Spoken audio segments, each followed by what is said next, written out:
کندهار کې د شیدو راټولولو 4 مرکزونه جوړ شوي دي. د کندهار ولایت کرنې اوبو لګولو او مالدارۍ ریاست مسؤلینو خبر ورکړی چې د یاد ولایت په 3 ولسوالیو کې د شیدو راټولولو 4 مرکزونه جوړ شوي دي.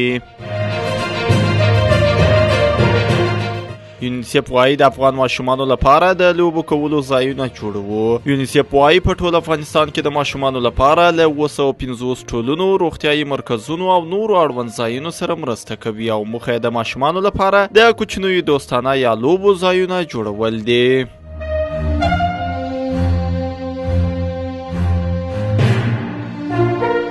ډیر ژر به افغانستان ته د ایران تجارت تر 3 میلیارډ ډالرو ورسیږي. د افغانستان او ایران سوداګرۍ خونې مشرتابه پلاوي له یوې ایرانۍ رسنۍ سره په مرکه کې ویلي چې افغانستان ته د ایران صادرات نږدې نیمایي کم شوي دي.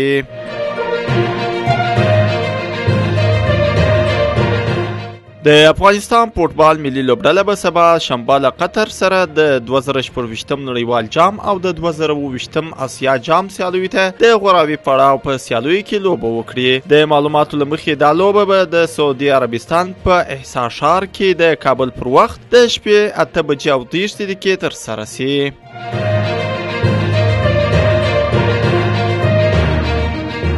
د چین د بهرنیو چارو وزیر وانګ یي له خپل ترکي سیال سره د اوکراین د کړکېچ په اړه د چین ثابت دریځ روښانه کړ او ټینګار یې وکړ چې چین د سولې د خبرو اترو او سیاسي حل لارې موندلو ته ژمن دی.